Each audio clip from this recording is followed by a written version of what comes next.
Greetings, friends. mkwann here. January the 8th, 2026 in the Gregorian time counting system.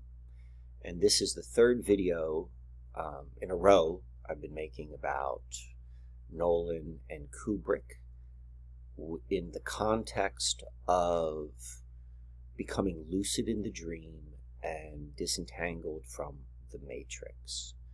And these videos are to provide the context for what started as the Inception Viewing Project, but that's going to also expand into the Kinetic Viewing Project, whose purpose is a very specific setup to use the very same techniques which are putting people deeper into a dream to actually disentangle from it.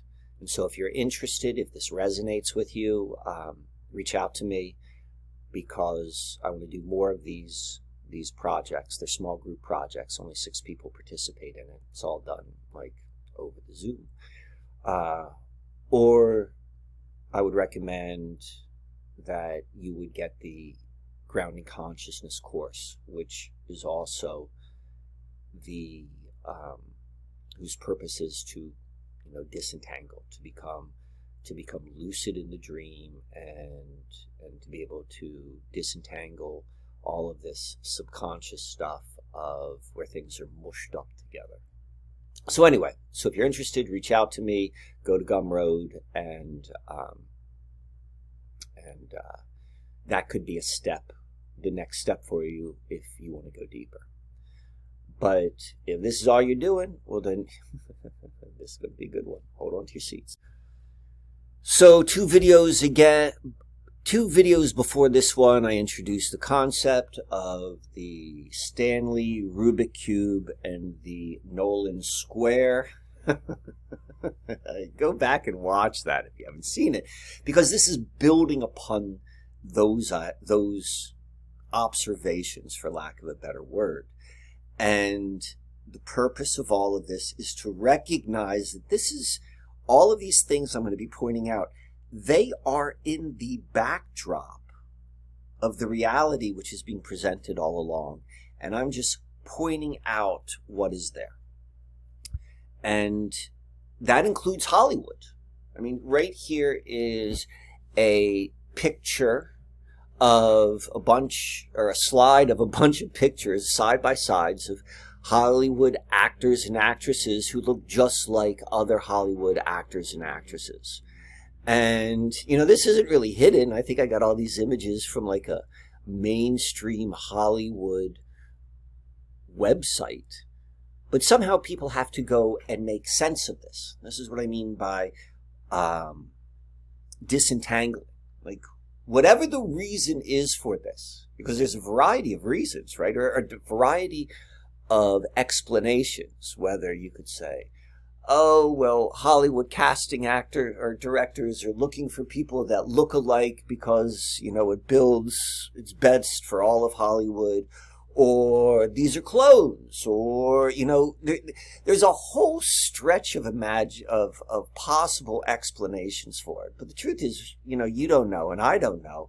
And this is really put in front of you. Like this has to be reconciled one way or the other. And that reconciliation could also be an acceptance of, I don't need to define it yet. Like that could be a reconciliation. But if it is not addressed, it really goes deep in the backdrop of the mind, both collective and individual subconscious. But yeah, we can go and see that these different Hollywood actors and actresses look like other Hollywood actors and actresses. But then you gotta go and answer like, well, how come you got all of these other Hollywood actors and actresses that look just like people from the past? And then again, you gotta go and come up with a reconciliation. There's only so many different ways which faces can show themselves, and if you look hard enough, you're going to eventually find 2 people that look alike. Maybe that's an explanation. Maybe these are all fallen angels. Maybe that's an explanation. But none of this even makes sense because none of these questions can really be answered or leaned into, because the biggest question, which is what is the greater context of having this experience of, you being alive in your body watching movies, like that's unknown. And if that was answered, and I don't think it can be answered, but let's just go with this. Like if someone goes with a acceptance of what the greater context of what this is a simulation, this is Maya, this is maybe what the Christian literature says, or any of the Abrahamic religions say, like whatever. There are all these different stories that try to explain the greater context of reality.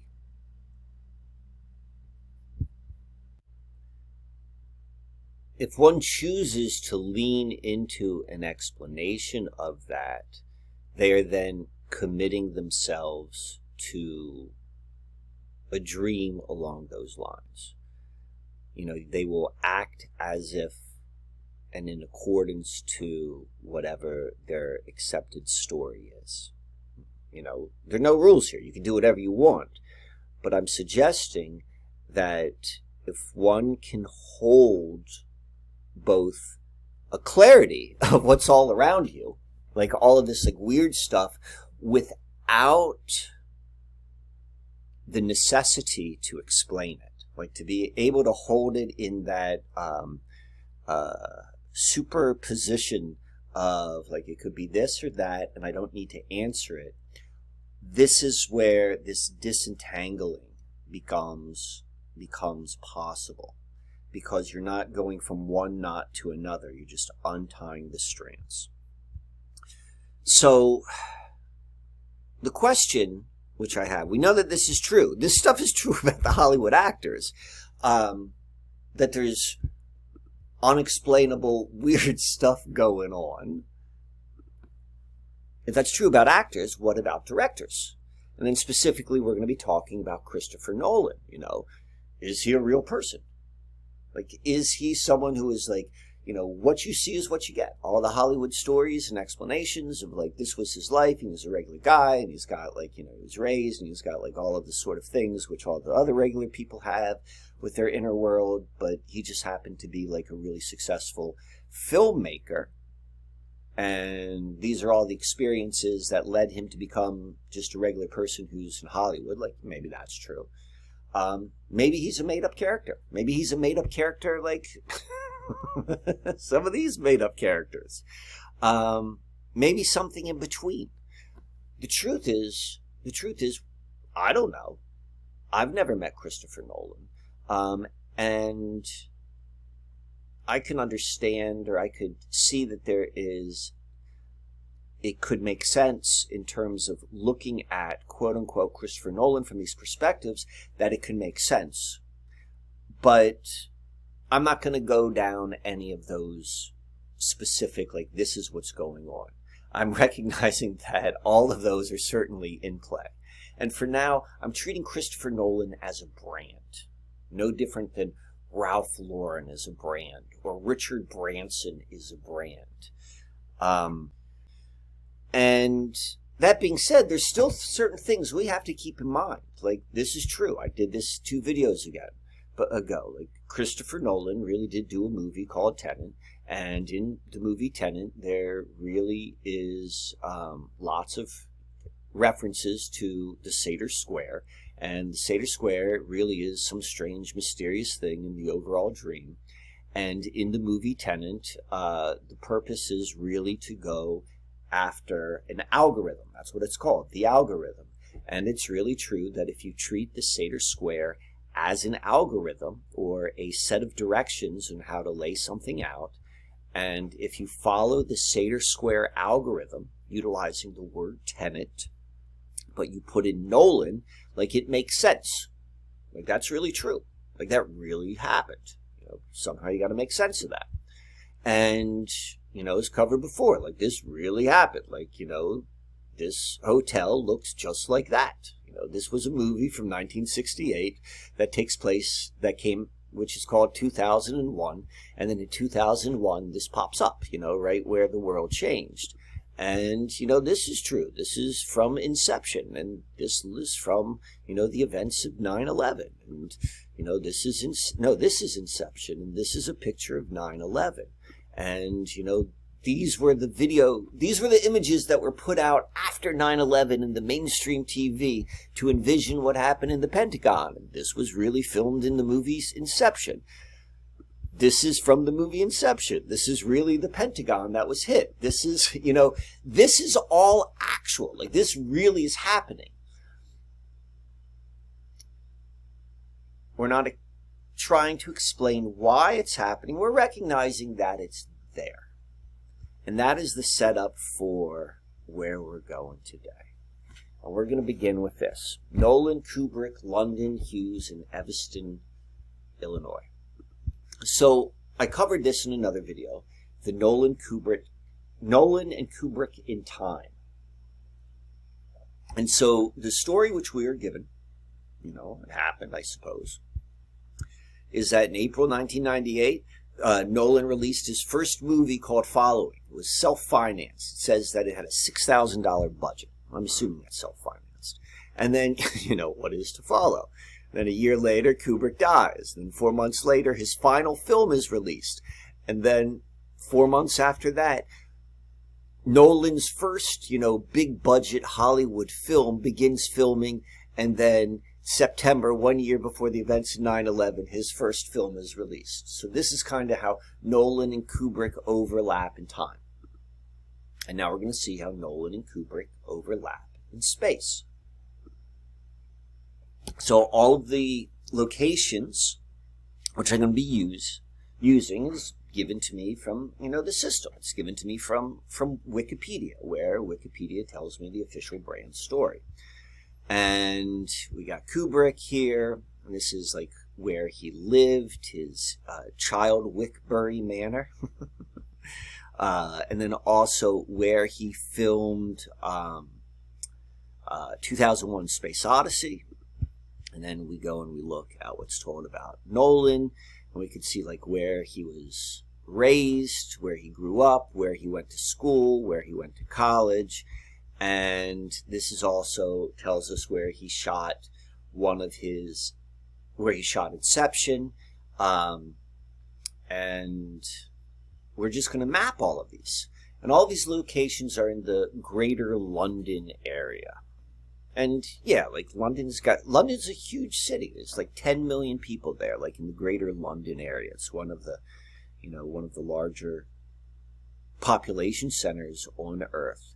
So yeah, there's eventually, I'm not implying that they're next door neighbors. I'm just laying this out. And what do we see? This is where Kubrick's home is. This is where Nolan was educated, a handful of miles away. This is where that Inception scene, which was inspired by how Kubrick filmed scenes from 2001 Space Odyssey. This is where he did that. This right here in the heart of London, we could see that this is where 2001 Space Odyssey was filmed. We could see this is closer to Nolan's boyhood home in London. And I'm just throwing this out as well, is we're also right by the headquarters of the Tavistock Institute. And we're just gonna, this is what they're telling us. We're gonna just build from there. We see that that's out there. And we're gonna go, this isn't really that difficult to really put together. And again, it's been put out there many times that by the actual industry of Hollywood that Nolan is, his generation's Stanley Kubrick, or he was handed the baton from Stanley Kubrick in terms of a style of filmmaking. And we can go and see that, well, of course, he was influenced by Kubrick. He was a young boy interested in film, and he happened to live right by arguably the greatest or the most influential living filmmaker of his time, all these sort of things. Like, okay, that makes sense. But let's also go somewhere different with this, because this isn't really mentioned, or I haven't seen this mentioned, but it's quite obvious that it exists, particularly when you go a little bit deeper into the story which is given to us through Wikipedia.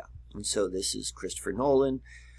He was born in London, 1970, and his father was an advertising executive, and his mother was an American flight attendant, and she's from Evanston, Illinois, and it says that he and his brothers, they were raised both in London, in Highgate, I assume that's a neighborhood, and then they spent their summers in Evanston.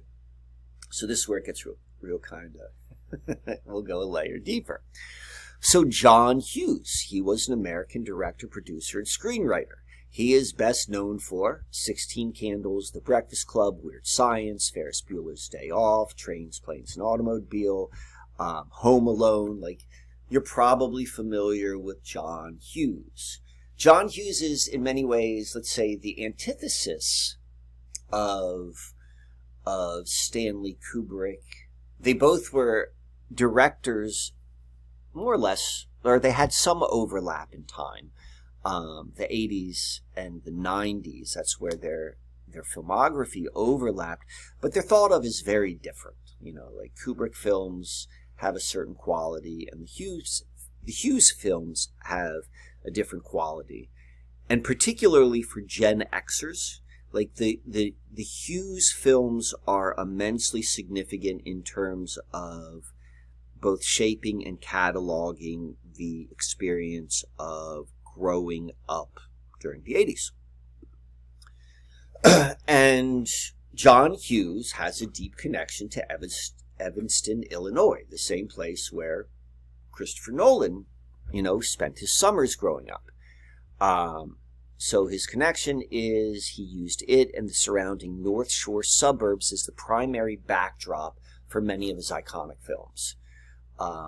Numerous scenes in the city of filming numerous scenes in the city, so the city of Evanston, such as from 16 Candles and Uncle Buck, and drawing inspiration from the affluent suburban teen culture that he observed there, even though he grew up in nearby Northbrook. So we know that from the Wikipedia page that Nolan as a boy was really into movies, and he was highly influenced by Ridley Scott, probably like the Blade Runner films, and then also 2001: Space Odyssey and Star Wars. But nowhere is it like written or discussed about Christopher Nolan's influence by John Hughes. And let's just think about this for a moment. Let's just think about this as from the perspective that Christopher Nolan's regular folk. Regular person, what you see is what you get. He grew up not as a clone. He grew up not as someone who was groomed. He grew up not as someone who was made to be the filmmaker. Let's just say he's a regular guy. Who happened to be like really influenced by movies his entire life, and he's growing up in a rather unusual setting where he spends part of his life living in London, and then part of his life, he's growing up living outside of Chicago. And if we go and we look at Christopher Nolan's age, he was born in 1970, and then we look at the John Hughes films about teenagers living in Evanston, Illinois, we see that Nolan was 14, 15, 16 when Hughes's movies about teenagers in Evanston were released. 16 Candles, Breakfast Club, Weird Science, Pretty in Pink, Ferris Bueller's Day Off. These movies were huge. And if you were a teenager growing up in the United States or having United States influence, during this 84, 85, 86 time period, it's impossible not to have that influence on you. And then if you're a teenager who's really into movies, and you happen to be a teenager living in the setting of where these movies take place, like, how can that not be an influence? How can that not be significant? One way or the other. Like, if the character of Christopher Nolan was growing up as a teenager, maybe he was really into, like, the science fiction films, like Blade Runner and Star Wars and Space Odyssey, 2001 Space Odyssey, and he rejects the lighthearted, like, almost rejects it with teenage angst. Like, look how simple or superficial all of these movies are. And maybe there's, like, a frustration and an anger, like he's going the opposite. Or maybe, you're 14, 15, 16, and this is how movies work, is the viewer subconsciously projects themselves into the movie, most likely to the character who is most archetypically similar or desired of the viewer. That's what happens when you watch a movie. So how could this not happen?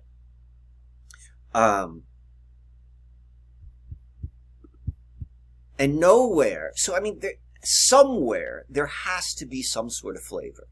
And what I would imagine, like, going on the regular, like, Christopher Nolan's a real guy, right? Nothing crazy's going on. None of, we'll go with the mainstream story.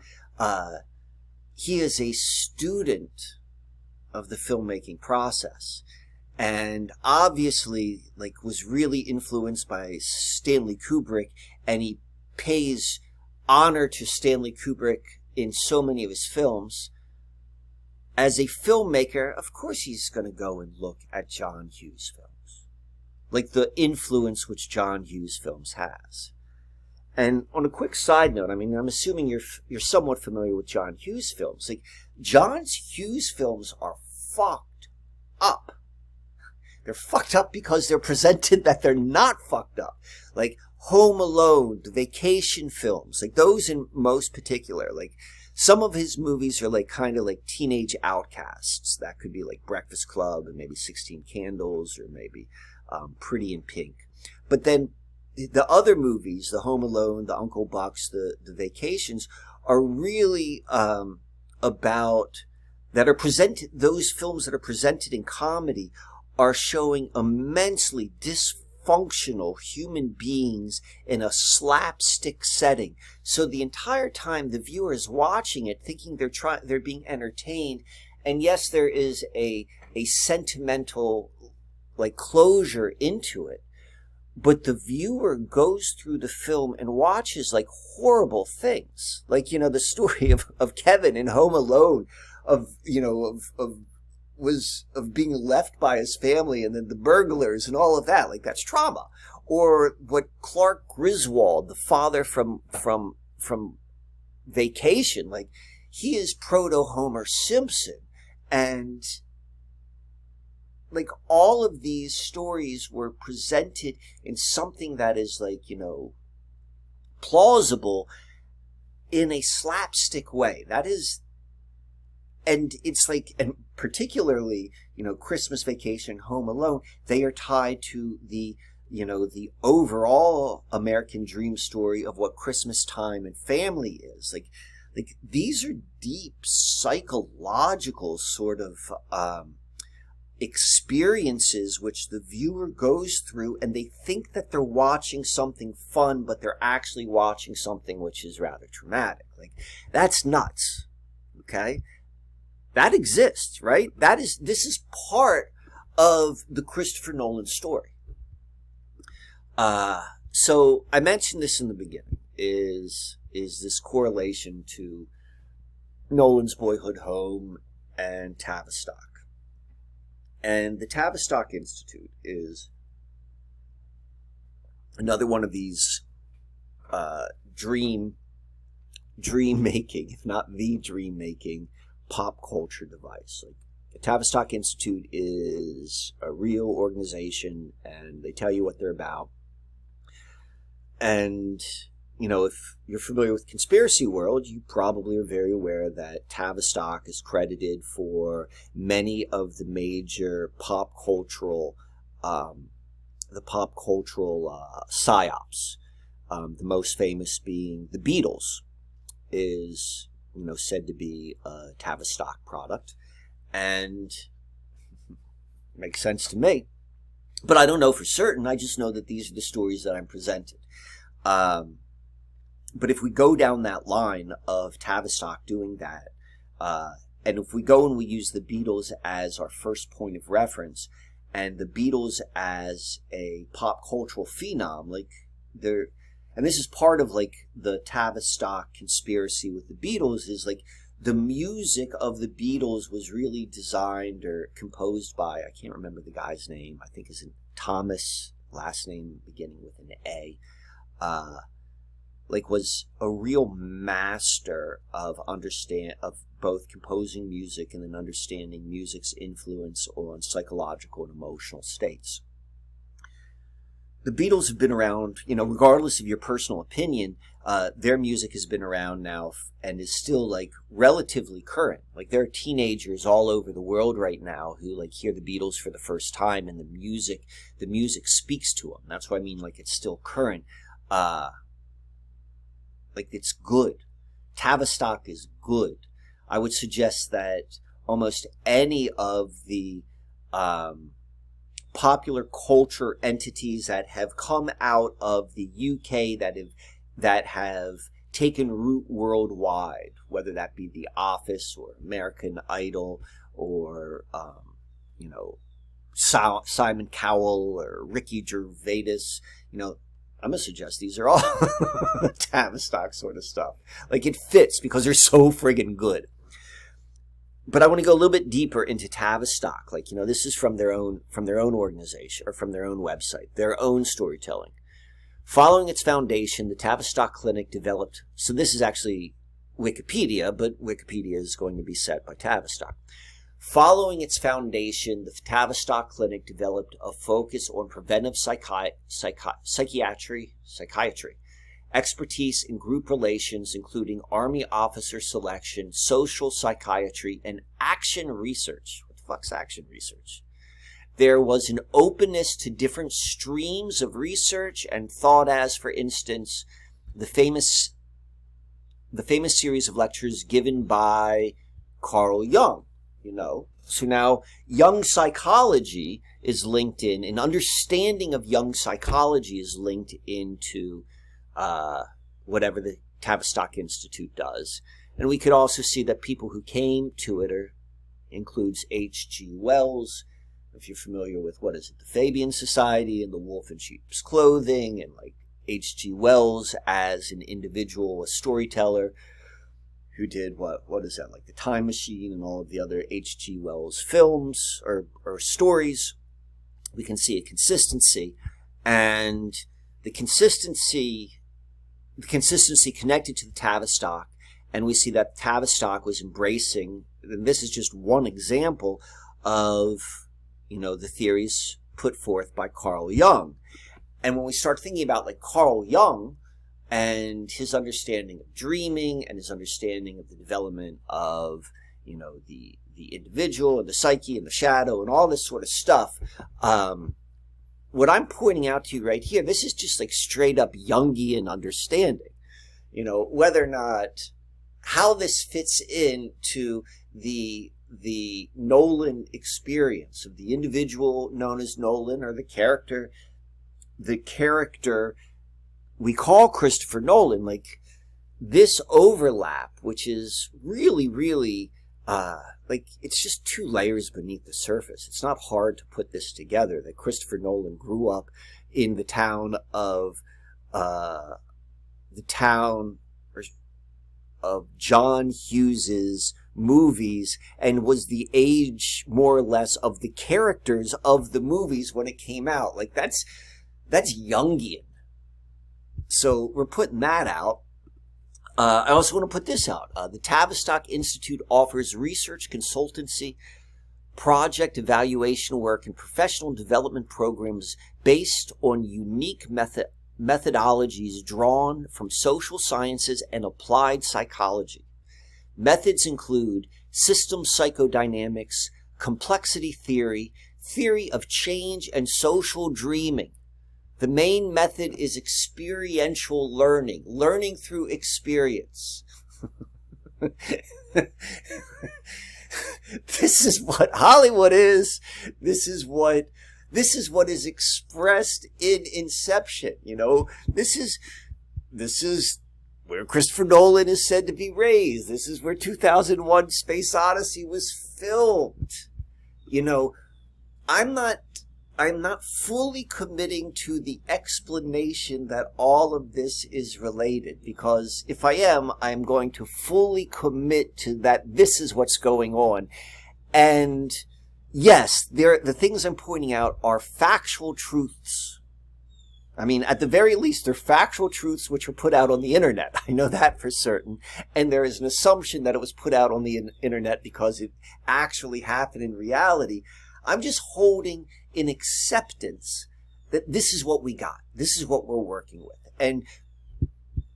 And putting that in context of this and this and this and this. Like, this is all in play. Like, we can see this is what we're talking about in terms of, like, you know, Inception, the movie, is explaining this. When a regular person watches Inception and they think that Inception is just a movie and they don't think that they're going through an experiential learning, applied psychology, complex theory of social dreaming, well, guess what? You go deeper in the dream. But what we're doing in our Inception project is we're watching Inception with the recognition that all of this stuff is embedded in it. And it actually says in the movie Inception, like, the character has to go and tell the subject of who has the false dream created around them that they're dreaming. And that's a risky move, but they need to do it to bring them deeper in the dream. And so this is what we're doing. We're looking at this stuff and we're disentangling it. We're seeing all of the strands of data that are put in the backdrop of both the collective subconscious and you as an individual with your subconscious, and it's never talked about and it's never looked at, and because it's never looked at and it's never talked about, it's just kind of tied up in knots, and it becomes a web of confusion. And when there's a web of confusion, it's no different than having like a really, really clean bedroom, but if you looked in the closet, and the closet's a disaster.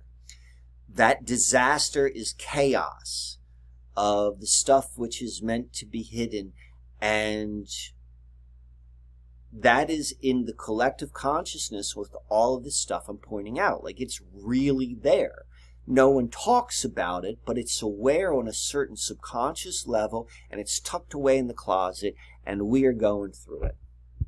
So, okay. This stuff, the theory of change in social dreaming. The Institute's website describes its work as having focus on how humans relate to each other and non-human systems, aka AI, and how people grow and learn and affect creativity and change in groups. Depending upon the greater context of what this dream is, this has a very, very, very, it has a wide range of applications. Okay. So now we're going on.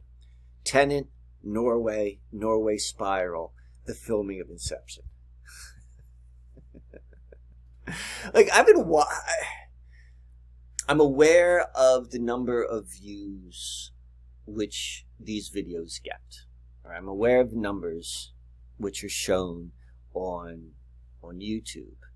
And I think it shows like usually maybe 1,000 views for these videos. And this stuff is good. I'll be the first one to admit it. I'm a tough critic, but I'm also a realistic critic. And I know that what I'm sharing with you right now and the way it's been presented, like there's an undeniable truth to this. and in terms of how it's being presented and what's being presented. And there's just a small friggin' number that sees this. Like, you're in a rare group that gets to see it. And I am, so just take a moment and just recognize it. Like, we're in a really interesting journey together. So one of the things I'm saying is, like, we're going back to the Norway spiral. No one's talking about this shit, but we are. So the Norway spiral is one of the most interesting things in our recent history. If you recall, 2009, there was this light phenomenon which was visible in the northern parts of Norway, happened December 9th, and if you remember it, you should never forget it. Like, there's certain things, like, don't ever forget. This is what you're supposed to not forget. You're not supposed to forget that this was told to us. This was told to the world that this exists. And there were 10 minutes, like, this happened for 10 minutes, that this perfect thing, like, in the sky, videoed by thousands of people, that this was written off by this was excused or explained by the mainstream media after they showed everyone that what happened was the Russian military did a missile test, and the missile malfunctioned, and one of the rockets did, and it turned it into a chaotic, out of control spiral. And it's chaotic, out of control spiral. So this is dream shit. Like if you're a regular person, and let's say back in 2009, and 2009 was a crazy time, and then they put this in the news. So for a day, this was like on the news, and people were like, what's going on? And then they were told, oh no, this is nothing. This is nothing. So this was put into the collective consciousness and then quickly taken away. But I'm not taking it away. And then this is where it gets even greater, right? So 2009 Nobel Peace Prize was awarded to Barack Obama, who was just elected president. Like, huge ordeal, like, in the American storytelling. And Obama accepted the prize in Oslo, Norway on December 10th, 2009. So that meant in 2009, like right after this Norway spiral happens, then Obama and all of, like, the Nobel committee are in Oslo. And we also, because the context of all of this, and the reason I'm bringing this up is because we're talking about Tenet, or we're talking about Nolan. Norway was both the key filming location and a narrative setting in the movie Tenet, primarily the Oslo Freeport heist. Like this, in the context of the movie Tenet, which is what this image is from. This is a picture from the movie, a screenshot from the movie Tenet. This is the drawing of what it's crashing into. It's called it was said to happen in the Oslo Freeport, the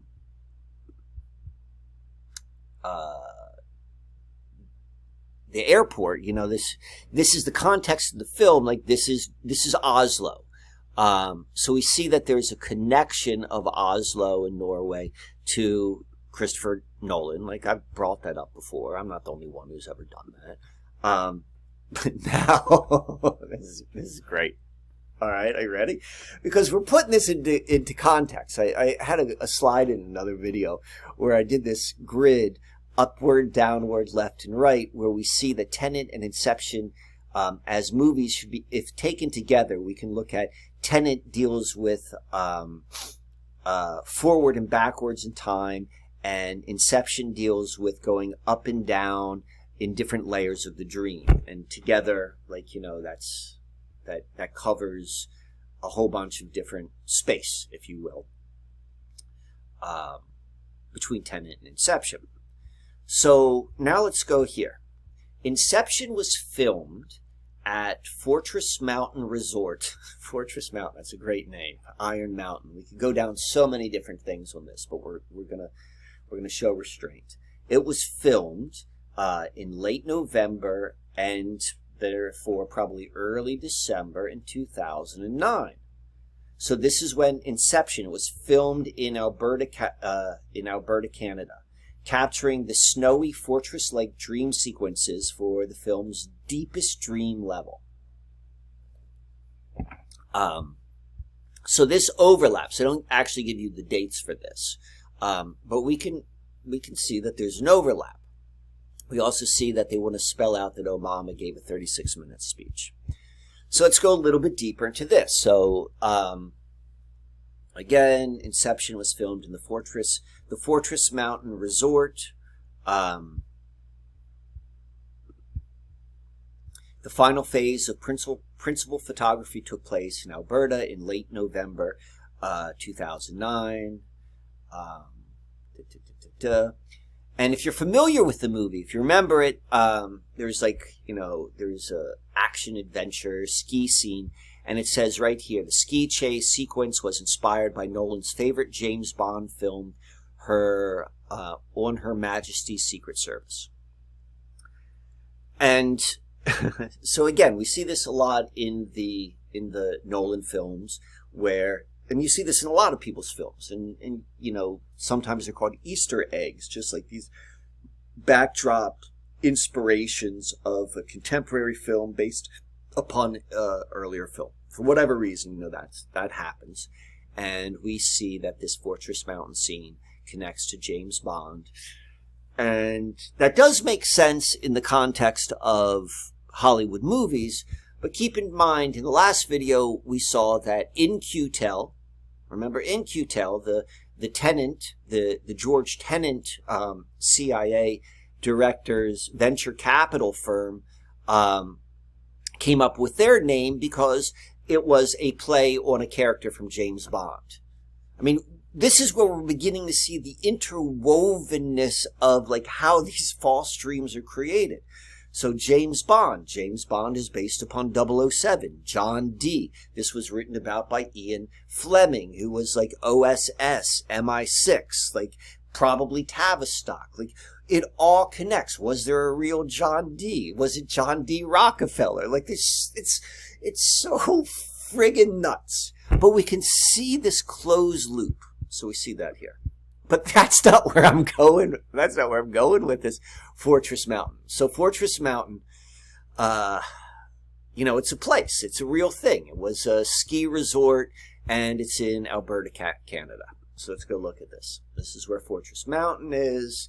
This is where Oslo is. We got all this sort of stuff. Here's our map. This is from Google Earth. And you go down and you look at, if you go out and you look at the history, Google Earth was a in-Q-Tel product. I use it all the time. I don't lean into the flat Earth, globe Earth sort of debate or discussion because for a variety of reasons. Really for the same reason why I don't want to come to a commitment. But I do use Google Earth all the time, but I also recognize that where Google Earth comes from and the way it presents or the implications of what they say Earth is, I don't know what Earth is. So that's why I don't go down that path. But I recognize that this is probably something of significance. So that being said, here is your sphere Earth. This is Google Earth. This is Oslo. This is Alberta. But if we want to go and for all of the flat Earth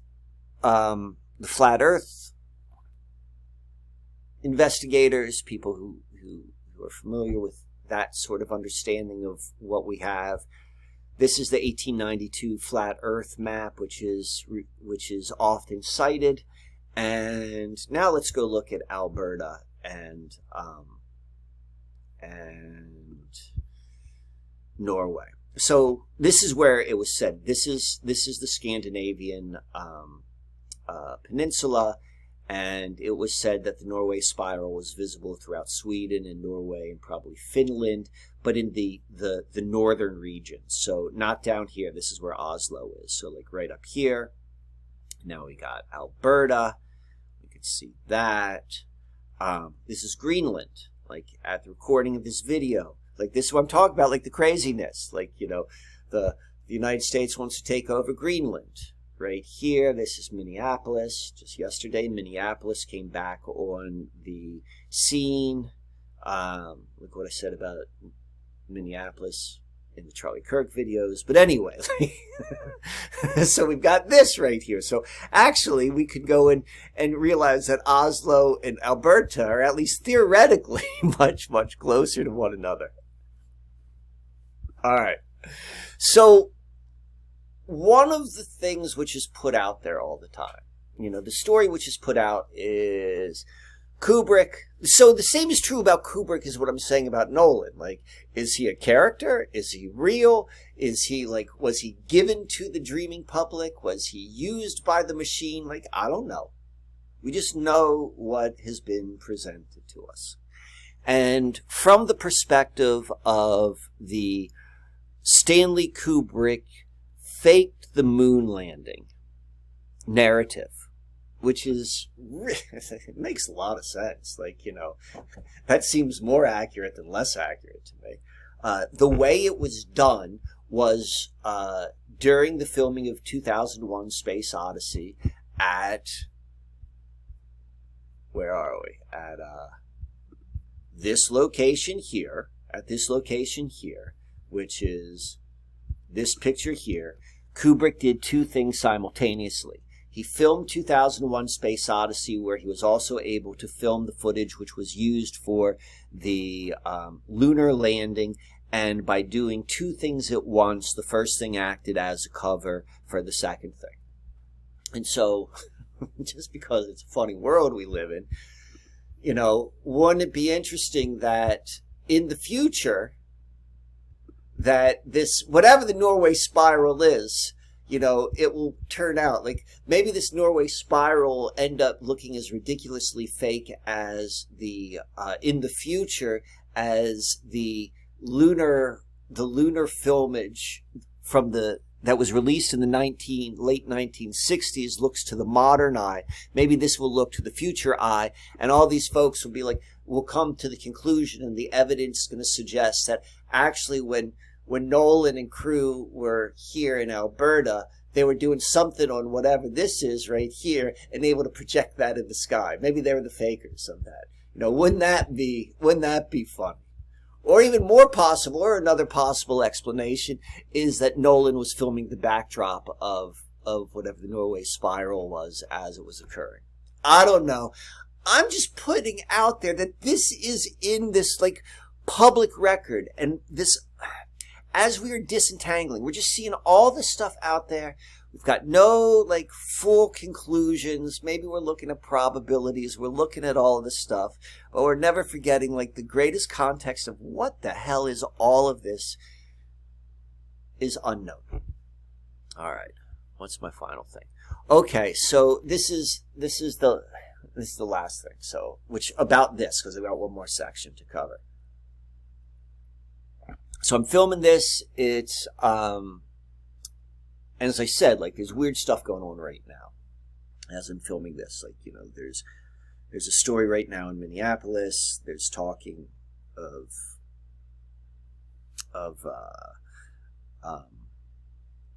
this green. A couple days ago, there was the invasion of Venezuela, and now there's talk about taking over Greenland. These are the stories that are populating the contemporary mind right now. Keep in mind, there's always something. There's always some story being told, and some of those stories take root and become something else, and some of those stories were just temporary and they go nowhere. So as of right now, the recording of this video, who knows what's going to happen with this? But I am aware that that something does seem to be happening faster and more different than normally. And so, because I'm curious of this date, specifically the Norway spiral date, where is that? December 9th. I was all right, well, it's kind of crazy right now. What happened on December 9th, 2025? So I just pulled this up. And again, no conclusion, but this is kind of interesting, or it ties in with it. So the current events, December 9th, 2025. So right here, the Roman Catholic Archdiocese of New York in the United States announces that they will set up a $300 million fund to compensate victims of sexual abuse who have sued the school. So on this date, there was some sort of reconciliation done financially with a theme which comes up over and over again. Sometimes it's tied to the Catholic Church. Sometimes it's tied to like, just like human trafficking and politics. But this is a theme, and there was a financial connection which concluded right there. This feels like tying up loose ends. At the same date, same time that, if you remember the Malaysian Flight 370, where that plane just disappeared, right? That weird thing that happened. When did that happen? 2014. A court in Beijing, so on the same day that this had some resolution, where in Beijing that this court says brought this back up into the mental sphere. This airplane disappeared, and there's payment or resolution to people who lost family members. And then there was also something in the court in Spain about this guy, this defector, this Russian defector who was found murdered in Spain, and he defected, I think, from like Russia to the Ukraine, and then he was murdered. Like, this is straight out of like a Nolan film. All three of these events, like the fact that they all happen on the same day, on December 9th, which is a charge date in this charge time, I'm just throwing it out there. And now I'm going to go to the final chapter of our video today. And I appreciate you all being an attentive audience. The Cody Technology Center, Kinetic, Buffalo Bill, and the Chicago World Fair. Last video, I got into Kinetic, talked about Kinetic, its relationship to Q-Intel and Dura and DARPA, and the fact that Tennant, who started or was involved with the beginning of InQtel, was also a independent non-executive director of Kinetic. When I was doing the research, a week or so ago, pulling this together, I was also doing the research of Nolan and Kubrick, and I was looking at maps. And while doing that, I came across this thing right here. It's called the Cody Technology Park, a community of people innovating in high-tech fields with aerospace, defense, and beyond. And just to put into context, this is London. This here is where that's Nolan's manor, not Nolan, Kubrick's manor. That's where Nolan went to school. This is downtown London, and this is this Cody Technology Park. So it's in the same general area, but they're definitely not neighbors. So get a load of this. So this is from the Cody Technology Park website. So I'll start with this. The reason I found it is because this is the headquarters of Kinetic. 2002, Kinetic established their headquarters at the park, solidifying the site's position as a hub for defense and technology innovation. And so these guys, this is where they're located. And also from their website, they're telling their history. They're saying, Samuel Cody, the first person to fly a powered aircraft in Britain, developed early aircraft in Farnborough. I think that's how it's pronounced. The park is later named in his honor. So this area, the land of this area, is said to have been where this dude in 1907 did the first flight in British history, and that's, of significance. And then we can see also from their website, they're saying this land is also where, the only Britain's first and only satellite launched was developed here. That satellite is Prospero. If my memory's correct, I believe that's the character from Macbeth, which is based upon John Dee. I think so. Anyway, we could see 2010. This thing is developed there, so we could. That's kind of how they present themselves. Like, it's a real thing, and there's really real estate developers, I suppose, who are trying to lease space and all that sort of stuff. But we look at things a little bit differently. So let's go look at this guy, Samuel Cody. This is from the website of the Cody Technology Park. This is who it's based upon because of who he is. This is the Wikipedia page on him. 1867, born in Davenport, and then he dies in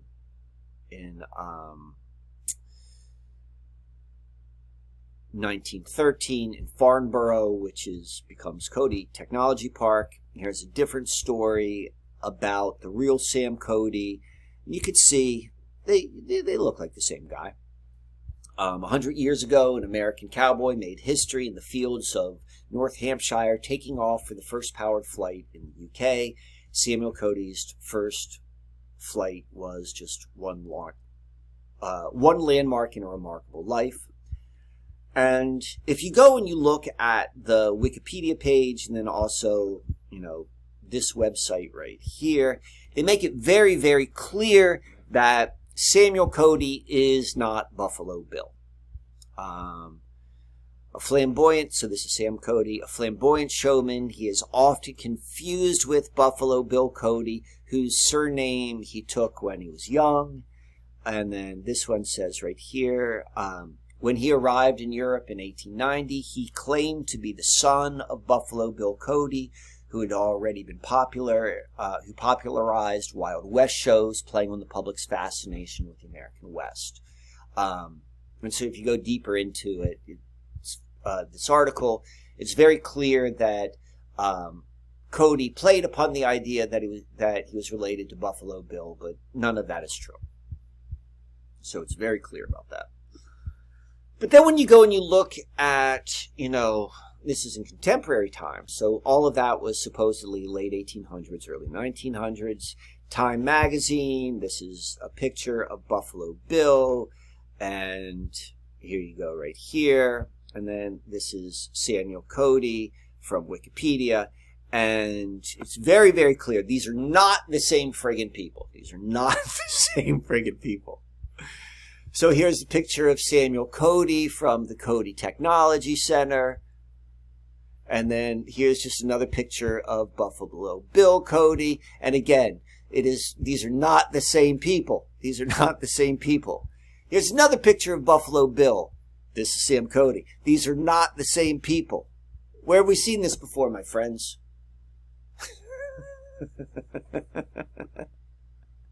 Buffalo Bill is a charged name in Hollywood. Remember this Buffalo Bill from Silence of the Lambs? Or this Buffalo Bill and this scene? Remember this one right here? 36. They got OJ with 36 right here. And what we got right here? Don't ever forget that Obama's 36-minute speech when he got his Nobel Prize. For whatever reason, they want to give you the 369 numbers. So, all right, this is going to be the last slide right here. So, Buffalo Bill. Buffalo Bill is connected to the World's Fair in Chicago. And so if you're familiar with any of the World's Fair in Chicago sort of debunking or disentangling, there's a lot there. What were these fair sites? What were they about? I don't know, but we know that there is something of definite, not everything makes sense. Not everything makes sense. And when not everything makes sense and it's not talked about, it goes into the subconscious and it becomes friggin' the fodder for false streaming. This is on purpose, in my opinion. And one of the less controversial ways of looking at the World's Fairs and, what were they and all of that sort of stuff is a recognition that the World's Fairs were used in the late 1800s to set the context of how to understand the future and the reality for the people who came to them. That's assuming that there were World's Fairs and they went to them. That's a whole other discussion. But, let's say that it's true. One of the things which has been used in this type of, research is that the American Indian was sold to the American public through the World's Fairs, and one of the ways this was done was through the workings of Buffalo Bill. Like, Buffalo Bill was the character who did so. So it says, in the 1893 World's Columbian Exposition in Chicago, Buffalo Bill's Wild West show operated right next to the fairgrounds, offering a nostalgic counterpoint to the fair's modern marvels, attracting millions with its Congress of Rough Riders in the world. So Buffalo Bill as a character, as an individual, is tied directly to that mystery. And just to go full circle, Evanston, Illinois, which was established in 1857, a good 30 years before the supposed, Chicago Fair. It's located just 12 to 13 miles north of the fairgrounds, a short distance that made it a convenient, accessible, popular location for attendees and those connected to the fair.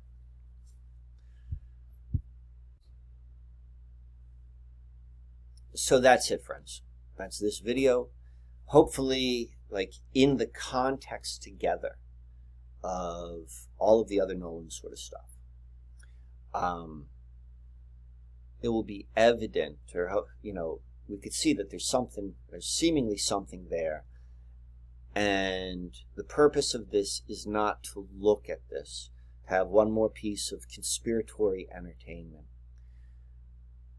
but to begin to recognize that these are also all of the clues to lean into disentangling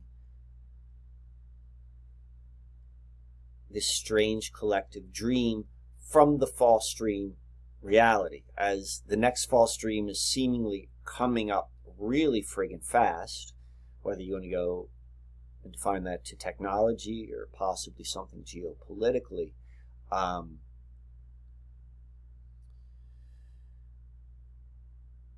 We're not solving what this place is, but what we are doing is we're pointing out and we're disentangling how this place uses purposeful confusion to create false internal structures.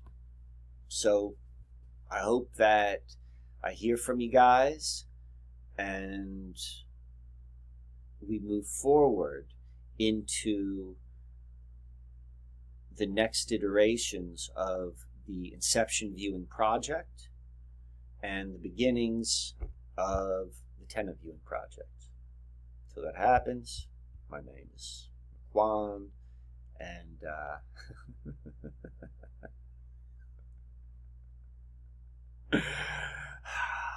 this place is nuts.